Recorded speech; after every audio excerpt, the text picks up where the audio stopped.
Tales of Terror and Mystery by Sir Arthur Conan Doyle. The New Catacomb.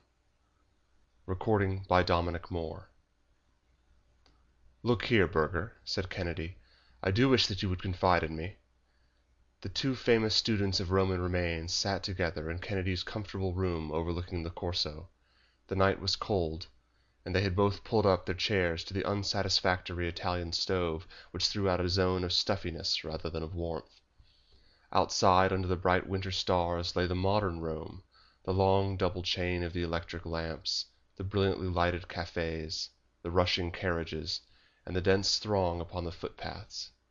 But inside, in the sumptuous chamber of the rich young English archaeologist, there was only old Rome to be seen. Cracked and time-worn friezes hung from the walls.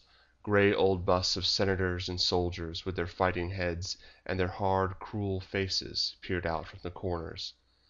On the center table, amidst a litter of inscriptions, fragments, and ornaments, there stood the famous reconstruction by Kennedy of the Baths of Caracalla, which excited such interest and admiration when it was exhibited in Berlin. Amphorae hung from the ceiling, and a litter of curiosities strewed the rich red Turkey carpet, and of them all there was not one which was not of the most unimpeachable authenticity and of the utmost rarity and value.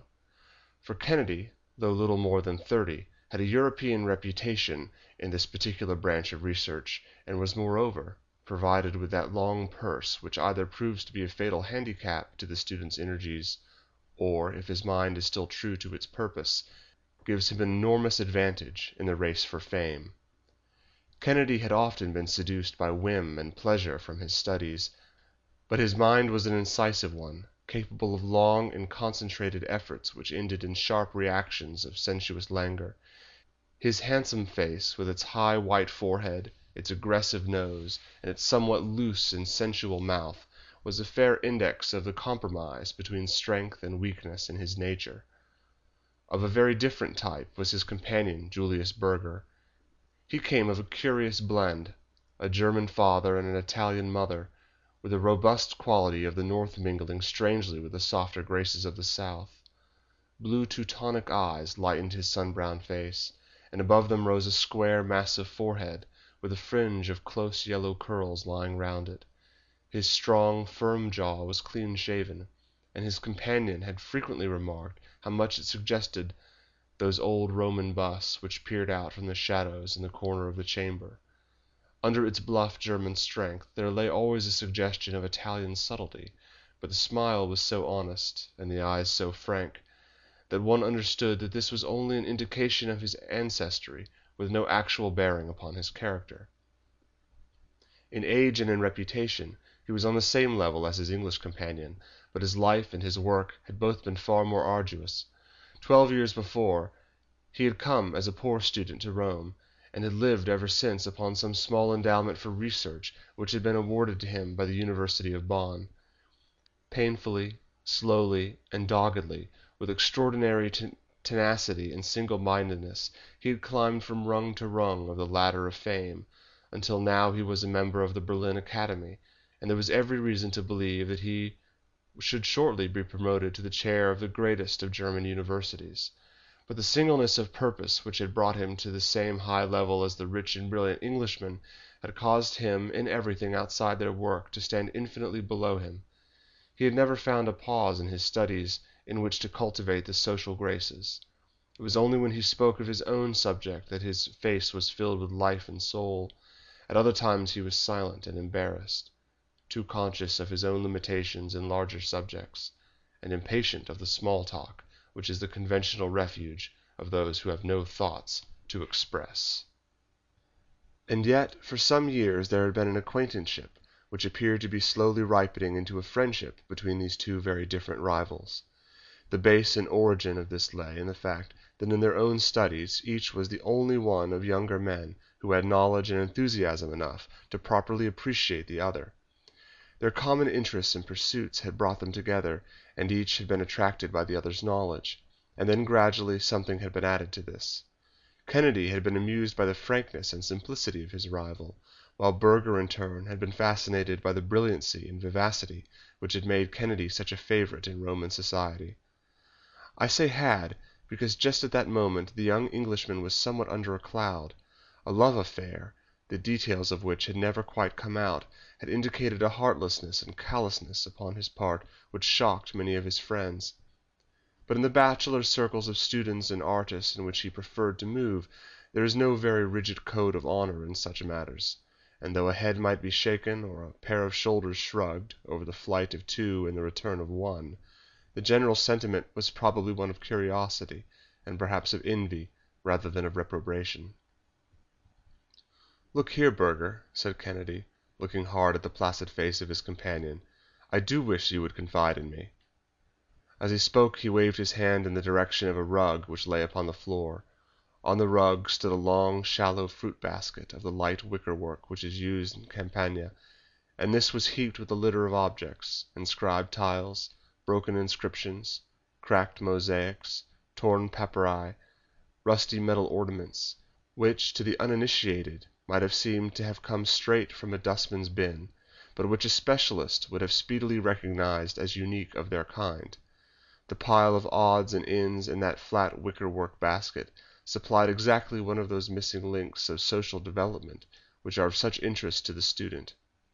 It was the German who had brought them in, and the Englishman's eyes were hungry as he looked at them.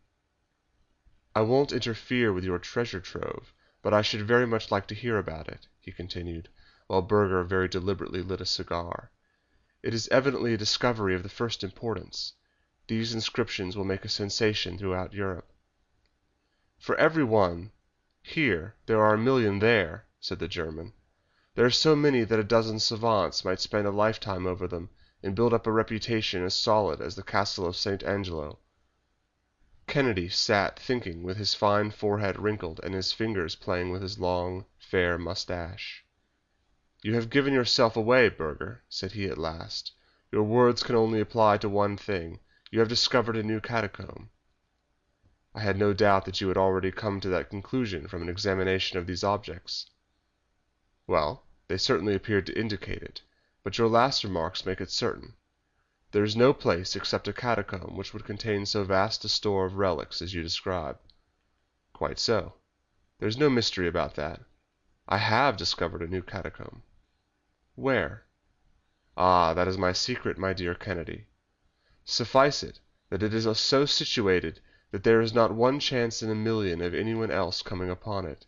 Its date is different from that of any known catacomb, and it has been reserved for the burial of the highest Christians, so that the remains and the relics are quite different from anything which has ever been seen before. If I was not aware of your knowledge and of your energy, my friend, I would not hesitate, under the pledge of secrecy, to tell you everything about it. But as it is, I think that I must certainly prepare for my report of the matter before I expose myself to such formidable competition." Kennedy loved his subject with a love which was almost a mania, a love which had held him true to it amidst all the distractions which come to a wealthy and dissipated young man. He had ambition, but his ambition was secondary to his more abstract joy and interest in everything which concerned the old life and the history of the city. He yearned to see his new underworld which his companion had discovered. "Look here, Burger," said he earnestly, "I assure you that you can trust me most implicitly in this matter. Nothing would induce me to put pen to paper about anything which I see until I have your express permission. I quite understand your feeling, and I think it is most natural, but you have really nothing whatsoever to fear from me. On the other hand, if you don't tell me, I shall make a systematic search, and I shall discover it. In that case, of course, I should make what use I liked of it, since I would be under no obligation to you." Burger smiled thoughtfully over his cigar. "I've noticed, friend Kennedy," said he, "that when I want information over any point you are not always so ready to supply it. When did you ever ask me for anything that I did not tell you? You remember, for example, my giving you the material for your paper about the Temple of the Vestals." "Ah, well, that was not a matter of such importance. If I were to question you upon some new intimate thing, would you give me an answer, I wonder? This new catacomb is a very intimate thing to me, and I should certainly expect some sign of confidence in return." "What are you driving at I cannot imagine," said the Englishman. "But if you mean that you will answer my question about the catacomb, if I answer any question which you have put to me, I can assure you that I will certainly do so." "Well, then," said Burger, leaning luxuriously back in his settee, and puffing a blue tree of cigar smoke into the air, "tell me all about your relations with Miss Mary Saunderson." Kennedy sprang up in his chair and glared angrily at the impassive companion. "What the devil do you mean?" he cried. "What sort of a question is this? You may mean it as a joke, but you never made a worse one." "No, I don't mean it as a joke," said Burger simply. "I'm really rather interested in the details of the matter. I don't know much about the world of women and social life and that sort of thing, and such an incident has the fascination of the unknown for me. I know you, and I know her by sight. I'd even spoken to her once or twice. I should very much like to hear from your own lips exactly what it was which occurred between you. I won't tell you a word." "That's all right. It was only my whim to see if you would give up a secret as easily as you expected me to give up my secret of the new catacomb. You wouldn't, and I didn't expect you to. But why should you expect otherwise of me? There's St. John's clock striking 10. It is quite time that I was going home." "No, wait a bit, Burger," said Kennedy. "This is really a ridiculous caprice of yours, to wish to know about an old love affair which has burned out months ago. You know we look upon a man who kisses and tells as the greatest coward and villain possible." "Certainly," said the German, gathering up his basket of curiosities. "When he tells anything about a girl which is previously unknown, he must be so. But in this case, as you must be aware, it was a public matter, which was the common talk of Rome, so that you were not really doing Miss Mary Saunderson any injury by discussing her case with me, but still I respect your scruples. So good night." "Wait a bit, Burger," said Kennedy, laying his hand upon the other's arm. "I'm very keen upon this catacomb business, and I can't let it drop quite so easily. Would you mind asking me something else in return, something not quite so eccentric this time?" "No, no, you have refused, and there is an end of it," said Burger, with his basket on his arm. "No doubt you are quite right not to answer, and no doubt I am quite right also. And so again, my dear Kennedy, good night." The Englishman watched Burger cross the room, and he had his hand on the handle of the door before his host sprang up with the air of a man who is making the best of which cannot be helped. "Hold on, old fellow," said he. "I think you are behaving in a most ridiculous fashion, but still, if this is your condition, I suppose that I must submit to it.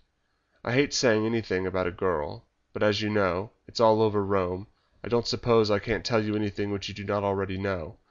What was it you wanted to know?" The German came back to the stove, and laying down his basket, he sank into his chair once more. "May I have another cigar?" said he. "Thank you very much. I never smoke when I work, but I enjoy a chat much more when I am under the influence of tobacco. Now, as regards this young lady with whom you had this little adventure, what in the world has become of her?" "She's at home with her own people." "Oh, really? In England?" "Yes." "What part of England? London?" "No, Twickenham."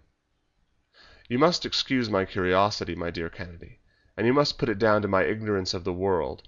No doubt it is quite a simple thing to persuade a young lady to go off with you for 3 weeks or so, and then to hand her over to her own family at what did you call the place?" "Twickenham." "Quite so, at Twickenham.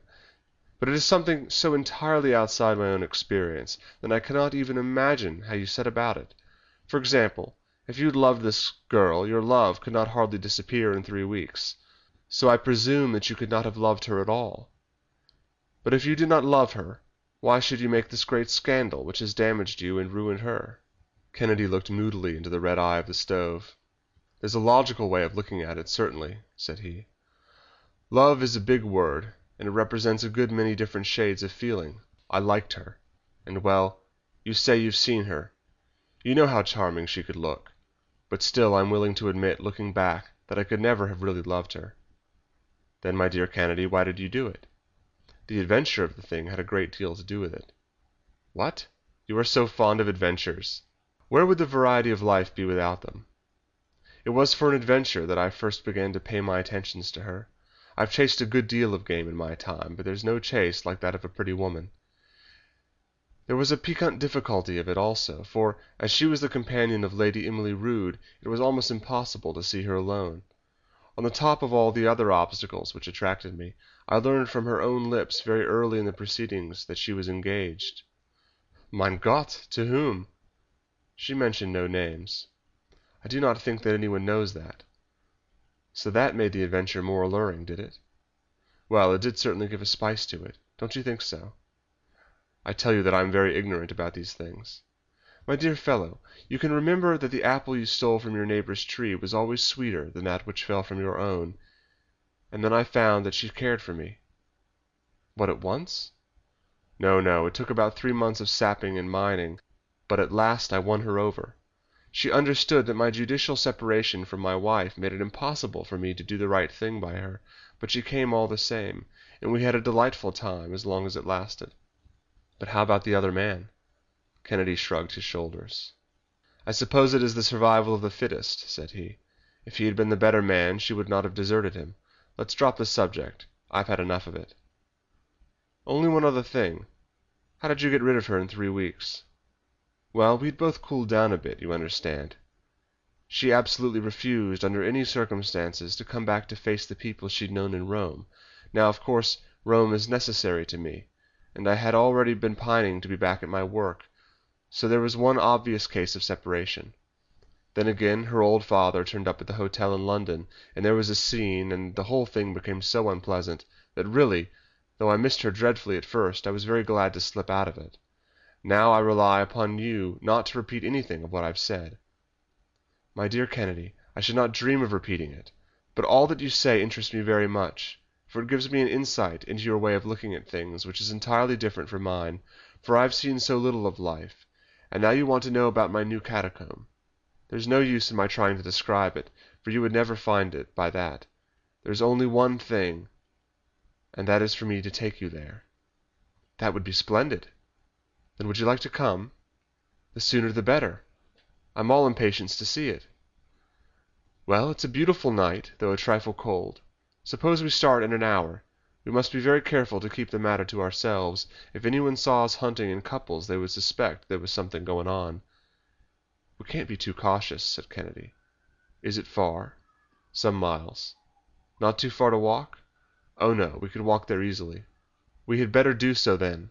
A cabman's suspicions would be aroused if he dropped us both at some lonely spot in the dead of the night." "Quite so. I think it would be best for us to meet at the gate of the Appian Way at midnight. I must go back to my lodgings for the matches and candles and things." "All right, Burger. I think it is very kind of you to let me into this secret, and I promise you that I will write nothing about it until you have published your report. Good-bye for the present.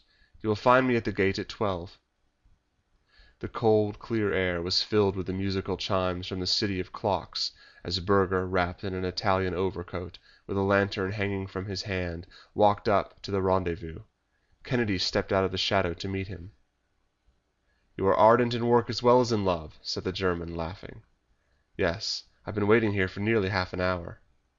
"I hope you left no clue as to where you were going." "Not such a fool, by Jove! I'm chilled to the bone. Come on, Burger, let us warm ourselves by a spurt of hard walking." Their footsteps sounded loud and crisp upon the rough stone paving of the disappointing road, which is all that is left of the most famous highway of the world. A peasant or two going home from the wine shop, and a few carts of country produce coming up to Rome, were the only things which they met. They swung along, with the huge tombs looming up through the darkness upon each side of them, until they had come as far as the Catacomb of St. Callistus, and saw against a rising moon the great circular bastion of Cecilia Metella in front of them. Then Burger stopped with his hand to his side. "Your legs are longer than mine, and you are more accustomed to walking," said he, laughing. "I think that the place where we turn off is somewhere here. Yes, this is it, round the corner of the trattoria. Now it's a very narrow path, so perhaps I'd better go in front and you can follow." He had lit his lantern, and by its light they were enabled to follow the narrow and devious track which wound across the marshes of the Campagna. The great aqueduct of old Rome lay like a monstrous caterpillar across the moonlit landscape, and their road led them under one of its huge arches, and the past of the circle of crumbling bricks which marks the old arena. At last Burger stopped at a solitary wooden cowhouse, and he drew a key from his pocket. "Surely your catacomb is not inside a house?" cried Kennedy. "The entrance to it is." "That this is just a safeguard which we have against anyone else discovering it." "Does the proprietor know of it?" "Not he. He had found one or two objects which made me almost certain that his house was built on the entrance to such a place, so I rented it from him and did my excavations for myself. Come in and shut the door behind you." It was a long, empty building, with the mangers of cows along one wall. Burger put his lantern down on the ground and shaded its light, in all directions save one, by draping his overcoat round it. "It might excite remark if anyone saw a light in this lonely place," said he. "Just help me to move this boarding." The flooring was loose in the corner, and plank by plank the two savants raised it and leaned it against the wall. Below there was a square aperture of a stair of old stone steps which led away down into the bowels of the earth. "Be careful!" cried Burger, as Kennedy in his impatience hurried down them. "It is a perfect rabbit's warren below, and if you were once to lose your way there the chances would be 100 to 1 against you ever coming out again. Wait until I bring the light. How did you find your own way if it is so complicated?" "I had some very narrow escapes at first, but I have gradually learned to go about. There is a certain system to it, but it is one which a lost man, if he were in the dark, could not possibly find out. Even now I always spin out a ball of string behind me when I am going far into the Catacomb. You can see for yourself that it is difficult, but for every one of these passages divides and subdivides a dozen times before you go 100 yards." They had descended some 20 feet from the level of the byre, and they were standing now in a square chamber cut out of the soft tufa. The lantern cast a flickering light, bright below the dim above, over the cracked brown walls. In every direction were the black openings of passages which radiated from this common center. "I want you to follow me closely, my friend," said Burger. "Do not loiter to look at anything upon the way, for the place to which I will take you contains all that you can see, and more. It will save time for us to go there direct." He led the way down one of the corridors, and the Englishman followed closely at his heels. Every now and then the passage bifurcated, but Burger was evidently following some secret marks of his own, for he neither stopped nor hesitated. Everywhere along the walls, packed like the berths upon an emigrant ship, lay the Christians of old Rome. The yellow light flickered over the shriveled features of the mummies, and gleamed upon rounded skulls and long white arm bones crossed over fleshless chests. And everywhere as he passed, Kennedy looked with wistful eyes upon inscriptions, funeral vessels, pictures, vestments, utensils, all lying as pious hands had placed them so many centuries ago. It was apparent to him, even in these hurried passing glances, that this was the earliest and finest of the catacombs, containing such a storehouse of Roman remains as had never before come at one time under the observation of a student. "What would happen if the light went out?" he asked, as they hurried onwards. "I have a spare candle and a box of matches in my pocket. By the way, Kennedy, have you any matches?" "No, you'd better give me some." "Oh, that's all right. There's no chance of our separating." "How far are we going? It seems to me we've walked at least a quarter of a mile." "More than that, I think. There's really no limit to the tombs. At least, I've never been able to find any. This is a very difficult place, so I think that I will use our ball of string." He fastened one end of it to a projecting stone, and he carried the coil in the breast of his pocket, paying it out as he advanced. Kennedy saw that it was no unnecessary precaution, for the passages had become more complex and tortuous than ever, with a perfect network of intersecting corridors. But these all ended in one large circular hall, with a square pedestal of tufa topped with a slab of marble at one end of it. "By Jove!" cried Kennedy, in an ecstasy, as Burger swung his lantern over the marble. "It is a Christian altar, probably the first one in existence. Here is the little consecration cross cut upon the corner of it. No doubt this circular space was used as a church." "Precisely," said Burger. "If I had more time I should like to show you all the bodies which are buried in these niches upon the walls, for they are the early popes and bishops of the church, with their mitres, their croziers, and full canonicals. Go over to that one and look at it." Kennedy went across and stared at the ghastly head which lay loosely on the shredded and mouldering mitre. "This is most interesting," said he, and his voice seemed to boom against the concave vault. "As far as my experience goes, it is unique. Bring the lantern over, Burger. I want to see them all." But the German had strolled away, and was standing in the middle of a yellow circle of light at the other side of the hall. "Do you know how many wrong turnings there are between this and the stairs?" he asked. "There are over 2,000. No doubt it was one of the means of protection which the Christians adopted. The odds are 2,000 to 1 against a man getting out, even if he had the light. But if he were in the dark, it would, of course, be far more difficult." "So I should think. And the darkness is something dreadful. I tried it once for an experiment. Let us try it again." He stooped to the lantern, and in an instant it was as if an invisible hand was squeezed tightly over each of Kennedy's eyes. Never had he known what such darkness was. It seemed to press upon him and to smother him. It was a solid obstacle against which the body shrank from advancing. He put his hands out to push it back from him. "That will do, Burger," said he. "Let's have the light again." But his companion began to laugh, and in that circular room the sounds seemed to come from every side at once. "You seem uneasy, friend Kennedy," said he. "Go on, man, light the candle," said Kennedy impatiently. "It's very strange, Kennedy, but I could not in the least tell by the sound in which direction you stand. Could you tell where I am?" "No, you seem to be on every side of me." "If it were not for this string which I hold in my hand, I should not have a notion of which way to go." "I dare say not. Strike a light, man, and have an end of this nonsense." "Well, Kennedy, there are two things which I understand that you are very fond of. The one is an adventure, and the other is an obstacle to surmount. The adventure must be the finding of your way out of this catacomb. The obstacle will be the darkness and the 2,000 wrong turns which make the way very difficult to find.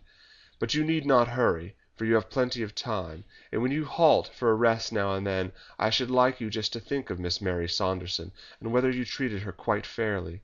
"You devil, what do you mean?" roared Kennedy. He was running about in little circles and clasping at the solid blackness with both hands. "Good-bye," said the mocking voice, and it was already at some distance. "I really do not think, Kennedy, even by your own showing, that you did the right thing by that girl. There was only one little thing which you appeared to not know, and I can supply it. Miss Saunderson was engaged to a poor, ungainly devil of a student, and his name was Julius Burger." There was a rustle somewhere, the vague sound of a foot striking a stone, and then there fell silence upon that old Christian church, a stagnant, heavy silence which closed round Kennedy and shut him in like water round a drowning man. Some 2 months afterward, the following paragraph made the round of the European press: "One of the most interesting discoveries of recent years is that of the new catacomb in Rome, which lies some distance to the east of the well-known vaults of St. Calixtus. The finding of this important burial place, which is exceedingly rich in most interesting early Christian remains, is due to the energy and sagacity of Dr. Julius Burger, the young German specialist, who is rapidly taking the first place as an authority upon ancient Rome. Although the first to publish his discovery, it appears that a less fortunate adventurer had anticipated Dr. Burger. Some months ago Mr. Kennedy, the well-known English student, disappeared suddenly from his rooms in the Corso, and it was conjectured that his association with a recent scandal had driven him to leave Rome. It appears now that he had in reality fallen a victim to that fervid love of archaeology which had raised him to a distinguished place among living scholars. His body was discovered in the heart of the new catacomb, and it was evident from the condition of his feet and boots that he had tramped for days through the tortuous corridors which make these subterranean tombs so dangerous to explorers. The deceased gentleman had, with inexplicable rashness, made his way into this labyrinth without, as far as can be discovered, taking with him either candles or matches, so that his sad fate was the natural result of his own temerity. What makes the matter more painful is that Dr. Julius Burger was an intimate friend of the deceased. His joy at the extraordinary find which he had been so fortunate as to make has been greatly marred by the terrible fate of his comrade and fellow worker. End of The New Catacomb by Arthur Conan Doyle.